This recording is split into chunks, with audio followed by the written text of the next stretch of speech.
ბათუმის მუსიკალურმა ცენტრმა მაყურებელ სპექტაკლ ფიროსმანის პრემიერა შესთავაზა. ზვიად ბოლქვაძის მუსიკალური დრამა რეჟისორმა ზაზა სიხარულიძემ ესთეტიკურ კონცეპტუალურ სპექტაკლად გარდაქმნა. მადლობა მინდა უთხრა ზაზას იმისთვის, რომ მომეცა საშუალება აი ამ რთულ ყოველდღიურობაში, რომ ყოფილიყავი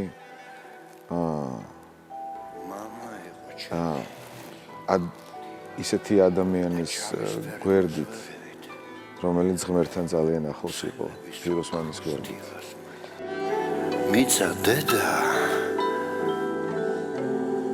და ნოყიერი წიაღის წვენს მასმევს. ვინ ვარ? ინსცენირება თავად რეჟისორ ზაზა სიხარულიძეს ეკუთვნის. გამოყენებული აქვს ვადიმ კოროსტილიოვის, ოთარ ჭილაძის, ანდრეი ტარკოვსკის ტექსტები. სპექტაკლი თავისი მეგობრის, ცნობილი ქართველი მწერლის, დრამატურგისა და მთარგმნელის თამაზ გოდერძიშვილის ხსოვნას მიუძღვნა. არ იქნებოდა ასეთი მუსიკა, რომ არა ის ჩანაფიქრი და ისეთი გადაწყვეტა, როგორიც აქვს ზაზა სიხარულიძეს, როგორც რეჟისორს და როგორც მოაზროვნეს, შემელია ყოველგვარი გადაჭარბების გარეშე თქვა და ისიც მინდა აღვნიშნო, რომ ასე ესმოდეთ ერთმანეთი რეჟისორს, კომპოზიტორს, მსახიობებს, სცენოგრაფს, ასე ესმოდეს იმ ხალხს, რომელმაც ეს ინსტალაციები შექმნა და აქვე ვიტყვი, რომ დარწმუნებული ვარ, როგორც კი ამ სპექტაკლს, ამ მუსიკას მოისმენს, არა მარტო ქართველი მაყურებელი, მსმენელი, თუ ვიღაც, არ ვიცი რა შეიძლება კიდევ უწოდო მას, ვისთანაც ეს ყველაფერი მივა ამა თუ იმ ფორმით, დარწმუნებული ვარ, ეს იქცევა მსოფლიო კულტურის ნაწილად, იმიტომ რომ დღეს სამწუხაროდ დიდი ესეთია დანაკლისია მსოფლიო კულტურაში აი ესეთი ტიპის ნაწარმოებების და სრულებითაც არ მინდა გამომივიდეს ისეთი ნათქვამი, რომ რაღაცას ვაჭარბებ, რაღაცას ვაზვიადებ, ნამდვილად გულწრფელად ვფიქრობ ამას. აქ საიდან გაჩნდი? იქიდან. მე რომ არ დამიხატე ხარ? არ ჩნდი. უკან ვიდექი. რატომ არ გამოიხედე? შემეშინდა. გამაგდებდი. ზვიად ბოლქვაძის მუსიკა მონუმენტურია. როგორც კომპოზიტორი აღნიშნავს, დრამის საბოლოო ვარიანტი დიდი ფიქრის, ლოდინის და მოთმინების შედეგია. ესეთი ღრმა ფილოსოფიური ჭრეტა იყო საჭირო. როგორ გითხრათ, აი უნდა გაგვევლო ბეწვის ხიდზე. რაღაც მინიმალისტური უბრალო და სადა როგორც თვითონ იყო. თან ჟღერადობაც მოსაძებნი იყო და ბოლოს გადავწყვიტე, რომ უფრო მეტად ხმები ჩემოვიფარგლე, იმიტომ რომ ვერ დავაკავშირე ესეთი რაღაცა გრანდიოზული დიდი შემადგენლობა და ევროპული საორკესტრო რაღაცა ჟღერადობა, ან თუნდაც თანამედროვე ეფექტები დაუშვათ.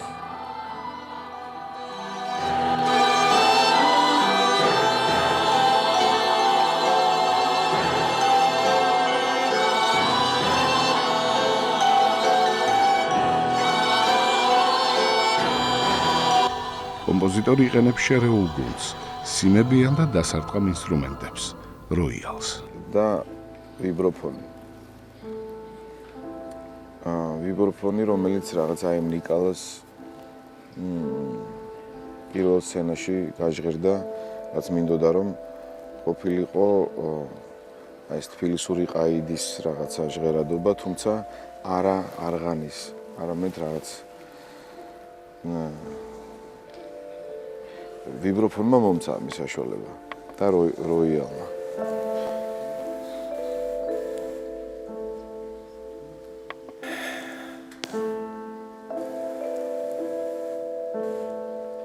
ვერთი და იგივე სიზმარს ვხედავ.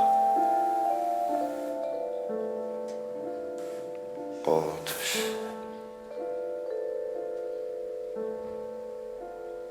თითქოს იქ დაბრუნებას მაიძულებს. სადაც ჩემი ბავშვი სახლი იდგა. ბოლო დღეები მისი იქ დავეღოთ. ძალიან ვიწრო და ჩახუთული იყო მისთვის. სამწუხაროა, ძალიან სამწუხაროა. აი მე ეს რაღაც ეს წუხარებას მინდოდა რომ მეთქვა ამით რომ რატომ ხდება ასე, როდესაც სიცოცხლეში არ შეგვიძლია უბრალოდ მოვეფეროთ ასეთ ადამიანებს. ხო და აი ეს განცდები მისი, ეს განცდები რომ წარმოვიდგენ დაუშვათ კიბის ქვეშ აი ამ 5 თვაში ის რაც განცდიდა შეუძლებელია ხო ამის გადმოცემა. იმიტომ რომ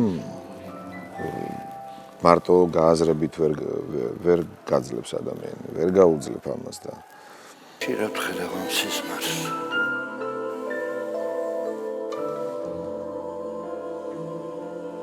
როცა კარს ნახევრად ღიას ხედავ.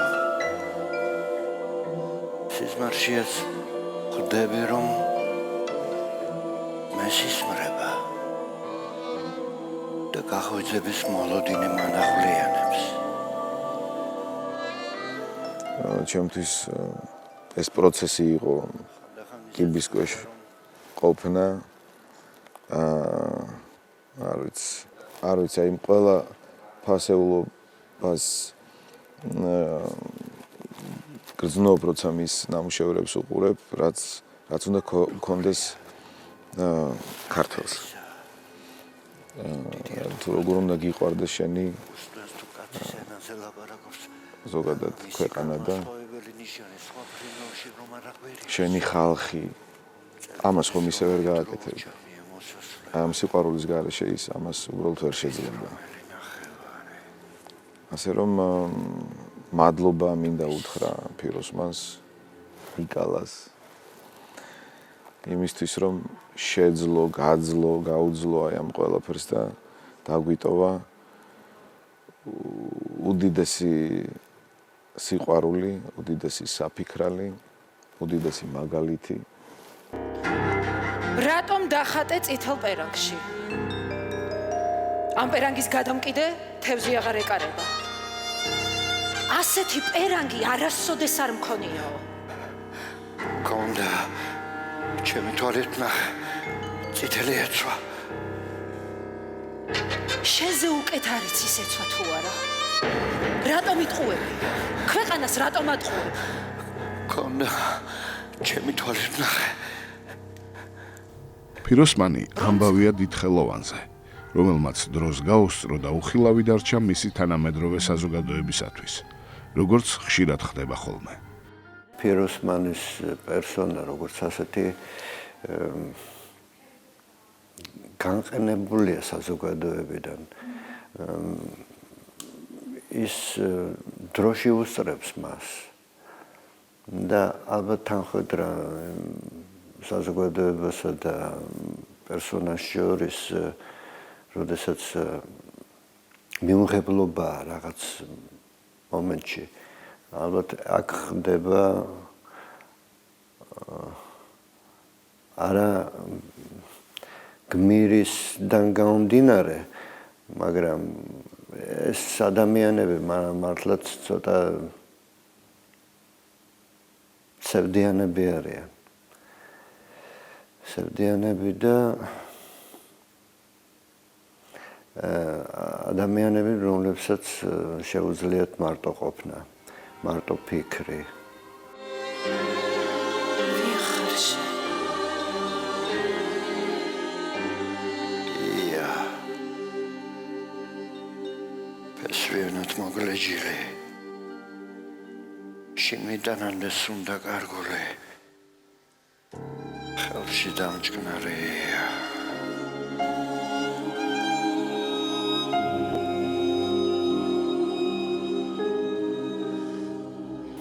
თვითონ ნიკალამ იცოდა რამდენად დიდი მხატვარი იყო. მაგრამ ამას, რა თქმა უნდა, გაგებით ეკიდებოდა ყოველ შემთხვევაში. მე ასე ვფიქრობ. ეს ჩემი ფანტაზია. იმ მიუღებლობას საზოგადოებიდან. არა, თუმცა მიუღებლობას ახლა ცოტა ესეთი ნათქვამია, მიღებულიც იყო ალბათ და სიყვარული ჰქონდა, მაგრამ თვითონ როგორც მხატვარი, როგორც დიდი მხატვარი, გენიოსი. საზოგადოებამ თავიდან და გასაგებიც არის ალბათ ვერ მიიღო. თვითონ პიროვნულადაც თითქოს მე გონია რომ ეს სხვა სამყაროშია მოხვედრილი თავისი ბუნებით, თავისი. ამიტომ იყო ალბათ ცოტა გარიყული კი არა და რაღაც დისტანცირებული იყო იმ საზოგადოებასთან. იმ ფილმში ძალიან კარგად არის ერთ-ერთი დეტალი გადმოცემული, როდესაც დოქანში მარტო ზის და მარტო სვამს. თითქოს დაპატიჟეს კიდევაც, მაგრამ ეს მისი სამყარო, მაინც მისი სამყაროა და მე მაინც ვფიქრობ, რომ მან იცოდა რა დონის მხატვარიც იყო. თქვენ მე არ მიცნობთ. ჩვენ უცხოები ვართ, გესმით?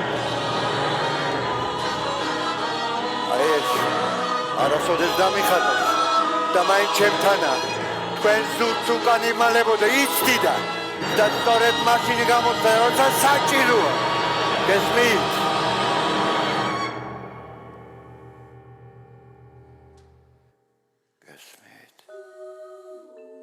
დიდი ადამიანია თავისი ბუნებით, თავისი სიყვარულით, თუმცა იმას, რასაც გასცემდა, ალბათ ვერ იღებდა. და ალბათ მისი ტრაგედია ამაში იყო და ამ სიყვარულს, რომელიც მას ასე ძალიან აკლდა, თავის სურათებში დებდა, ნახატებში, სადაც მართლაც იმდენად დიდად არის ეს ყველაფერი გადმოცემული. გონიასია. ჩემი მატარებელი ბოლო სადგურს უახლოვდება.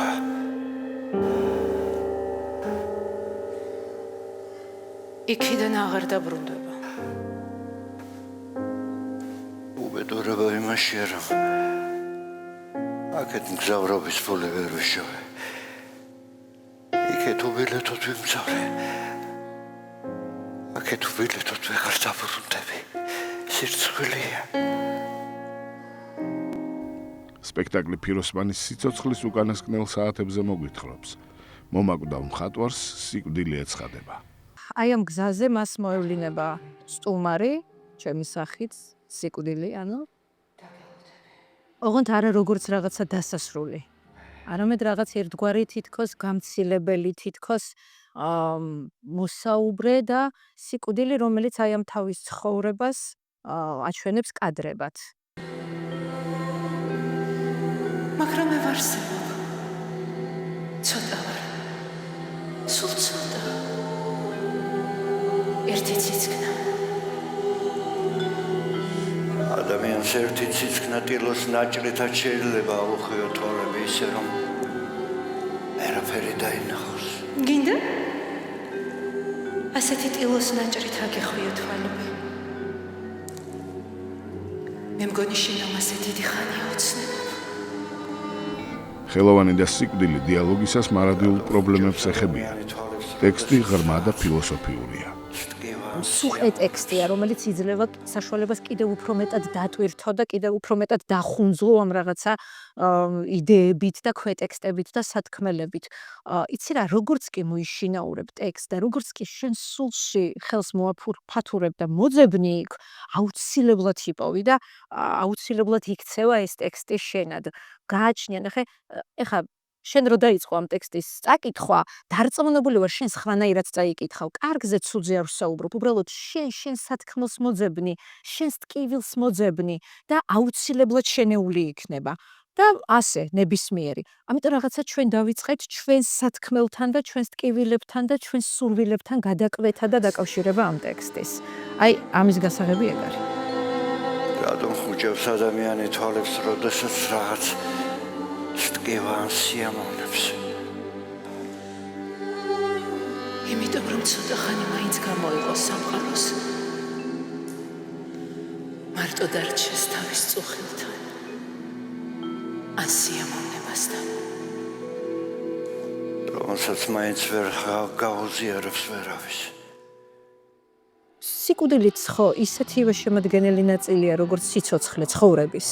და რატომღაც სიცოცხლე გვიხარია, დაბადება გვიხარია, ხა მის თქმა კი არ უნდა რომ სიკვდილი, მაგრამ გონია რომ ისიც რაღაცა პროცესია, ხო ესეც და ბევრად უფრო საინტერესო მინდოდა ყოფილიყო და მეორე მთავარი აი თითქოს იქ არის ეგეთი სცენა, გაორების სცენა.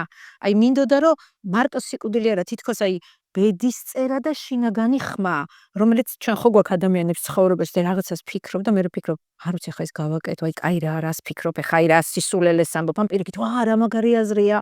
აი დაახლოებით ეგ ამბავი იყო, რომ აი რასაც ლაპარაკობდა ეს ქალი, ხო, თითქოს იმისი ნაფიქრიც არის ეს, რომ აი თითქოს შინაგანი ხმა ეუბნება ამას ყველაფერს. თუ ეს ჩანდა და თუ ეს იყო, განმიხარია. ეს ქვეყანა უნდა დატოვა. აქ აღარავის ჭირდები. შემომხედე. მე არ ვარ ბოროტი. უბრალოდ იმას ვამბობ, რაც ვიცი და რასაც ვხედავ. ყოც ვარქმევ ხოლმე სცენებს სახელს. აი აქ მეზოვის სცენაში მინდოდა რომ ეს ყოფილიყო რაღაცა ხმა სიმართლის. ახსოვს მაშინ ბატონმა კახა მიკითხა, ისე რატომ მეზოვეო ეს ტექსტია და აქაც მეზოვე რომელიც რაღაცა იდილით დგება, ხო, ხვეტავს და მთელ ქალაქს რაღაცნაირად ასუფთავებს, არა მხოლოდ იმ წინა დღის რაღაცა დანაგვიანებულ ქუჩებს კი არ ალაგებს, მხოლოდ მე მგონია რომ ის ამბები რომელიც ამ ქუჩებში ხდება და იმ ურთიერთობებში მე მგონია რომ იმასაც ხვეტავს და იწყება ახალი დილა გასუფთავებული და შესაბამისად მე მგონია რომ მეზოვე ყველაზე მეტად შეიძლება და ყოფილიყო ის ადამიანი რომელსაც შეგროვებული ექნებოდა ეს მთელი ცხოვრების სიმართლე. ამ ქვეყანას ქრისტე ისევ რომ მოევლინოს, ისევ ჯვარს აცვამენ. რა თქმა უნდა, თუ მხოლოდ ბოროტება გახსოვს, ღვთის წინაშე ბედნიერი ვერასოდეს ვერ იქნები. რა თქვი? შესაძლოა რაღაცები საჭიროც არის დაივიწყო, მაგრამ ყველაფერს დავიწყება არ შეიძლება. ეჭირს ამის თქმა. არ ვიცი როგორ გითხრა არ შემიძლია. ადამიანები კეთილი განზრახვით ერთად იცი როდის იკრიბებიან. როცა რაღაც საშინელების ჩადენა სურთ. სიკვდილი მოდის და მათ შორის იმართება ეს დიალოგები სიყვარულზე, მათ შორის სიმართლეზე, ეს სიკეთეზე, ბოროტებაზე, რელიგიაზე და ნუ ბევრი პასაჟებია აქ. და ნუ ერთ-ერთი ისეთი ჩემთვის მთავარი თემა ყოველ შემთხვევაში სიყვარული. სიკვდილი გავიგეთ რომ სიკვდილია და ბოლო გზა პიროსმანის და აქ ყველაფერი მთავრდება, მაგრამ ხომ შეიძლება ისეთი სასწაულებრივი გრძნობა, როგორიც არის სიყვარული, რომელიც მართლა დედამიწას ატრიალებს და სიკვდილსაც რო განეცადა ეს გრძნობა, რატომ არ? და მე მგონია რომ ეს იქნებოდა ის მომენტი, როდესაც ერთი წამით, აი ეს ერთი წამი, იმ ერთ წამში განცდილი სიყვარული, რა დროსაც თითქოს სიკვდილსაც გული წყდება, რომ რატომ არ ვარ ადამიანი და რატომ არ შეიძლება რომ ახლა ეს, რაც ჩვენ შორის ამ წამს არის, სამუდამოდ გაგრძელდეს და სამარაჯამოდ გაგრძელდეს. მე დაგელოდები.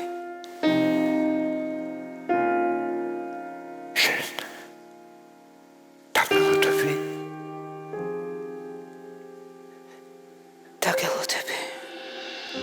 ახე, ის ელოდებენ, რომ მაინც უნდა წაიყვანოს. რეალობას ვერ შეცვლის, მაგრამ იმ ერთ წამში აფეთქება, იმ ერთ წამში ნაგრძნობი გრძნობა, იმ ერთი წამის გაელოება, როგორც ცხოვრებაში. აი, ის ერთი წამი თუ მოხდა რაღაც ქიმია, მე რაღაცეებს ვაწყობთ, მაგრამ ეს ვერ აწყობს, იმიტომ რომ სიკვდილია. ამიტომაც მგონია, რომ ნუ ის მაინც უნდა წაიყვანოს, მაგრამ იმ ერთ წამში მან გაიარა და იგრძნო ის, რაც არასოდეს არ უგრძნია. ეს სიტყვა მიყვარს. ჩვენ. იმიტომ რომ ამ სიტყვაში ძალა. ამ სიტყვაში მარტოსულობა მდარეა. ჩვენ. ნიშნავს რომ ერთმანეთი გვყავს, ეს კი ნიშნავს რომ კახა კობალაძე და თათია თათარაშვილი თავიანთი კონტრასტული ტემპორიტმით და დეკლამაციით მუსიკალური აკორდის ჰარმონიულ ჟღერადობას ქმნიან. ეს ჩემთვის არის უდიდესი კომპლიმენტი, იმიტომ რომ ჩვენ გვინდოდა რომ ესე ყოფილიყო ბატონ კახა კობალაძესთან უშუალო პარტნიორებად, მეორედ შევხვდით ერთმანეთს, მასთან ერთად მუშაობა არის რაღაცა ძალიან კომფორტი, რა კახა არის რაღაცა საოცარი, ნუ გარდა იმისა რომ საოცარი მსახიობია, საოცარი ადამიანი და რაღაცა ძალიან ბავშვური. და ზაზა კიდეც ამბობდა ხა რატო ფიროსმანიო კახაო, იმიტომ რომ მირზაანში რო ვიყავიო, აი რომ დავინახევ, რომ გავიხედე ფიროსმანი, კახა იჯდაო. აი თითქოს გადმოსულია, გაცოცხლებული, არ ვიცი, მე ვხედავ ესე, აი მართლა ხო, აი რო ხედავ, მართლა, აი ესეთი გენიოსი ადამიანები და გენიალური მხატვრები თუ მუსიკოსები თუ რაღაცა ძალიან ბავშვურები არიან და ძალიან უშუალოები არიან და ესეთი იყო ფიროსმანიც და კახას ეს აქვს და ესეთია. თათია თვითონ ძალიან კომფორტულია, როგორც პარტნიორი, ესე ყველაფერს აკეთებს იმისათვის, რომ კომფორტულად იგრძნო თავი. ნუ მის მსახიობ მონაცემებზე ახლა არ ვილაპარაკებ. ძალიან ძლიერია, როგორც ადამიანი და მე მას დიდ მადლობას ვეტყვი აქედან ამ კომფორტისათვის. მეც ვთქვამს, ვინც მომიხმარს, წელიწადში ერთხელ ყველას კარზე შემოვჯდებია. ვინახავს კახა კობალაძის თითქმის ყველა სპექტაკლი მისი სტუდენტობიდან და მინდა ვთქვა, რომ ალბათ მოდის მსახიობის ცხოვრებაში, ბიოგრაფიაში დრო, როდესაც ის აღწევს თავის უმაღლეს მწვერვალს. მან მართლა შეიძლება ითქვას, რომ შეუძლებელი შეძლო, იმიტომ რომ ჩვენ აღარ ვუყურებდით მსახიობს. ჩვენ ვუყურებდით ფიროსმანს. თავისი და ფიროსმანს არა როგორც ფიზიკურ არსებას, არამედ როგორც მის სულიერ ხატს. ია თუ დაგიხნოსავს.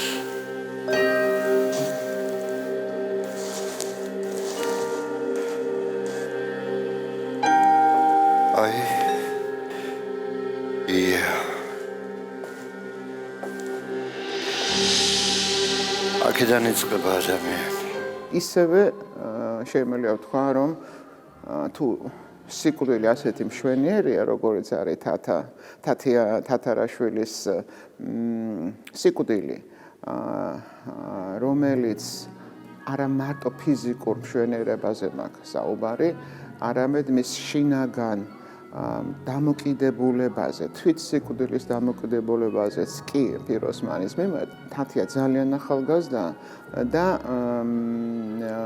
მით უმეტეს ჭალებში ვიტყვი უცნაურია, რომ შეიძლება ახალგაზრდა ქალმა და კაცმა შეზოს ასეთ სიღრმეში შევიდეს მისტიკურ არსებაში მეტაფორული სახე გააკეთოს და თან იყოს სრულიად მომაჯადოებელი როგორც ქალი, როგორც ადამიანი.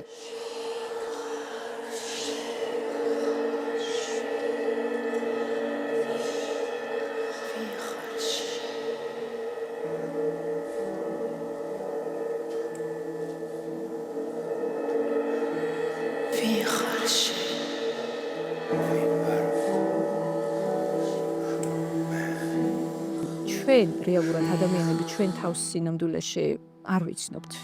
ჩვენ გვგონია რომ ვიცნობთ, მაგრამ მოცემულ სიტუაციაში, მოცემული გარემოებიდან რას გავაკეთებთ, როგორ მოვიქცევით და რას ვიზამთ, გვგონია რომ არავინ არ ვიცით. ამიტომ ეს კითხვა ვინ ხარ შენ, რომელიც აი სულ გაზდევს სპექტაკლს, ვინ ხარ შენ, ეს არის ეს კითხვა, რომელიც გვგონია რომ მაინც პასუხგაუცემელი რჩება. ჩემი პატარებელი όλο საზღვრს მივახლოვდა.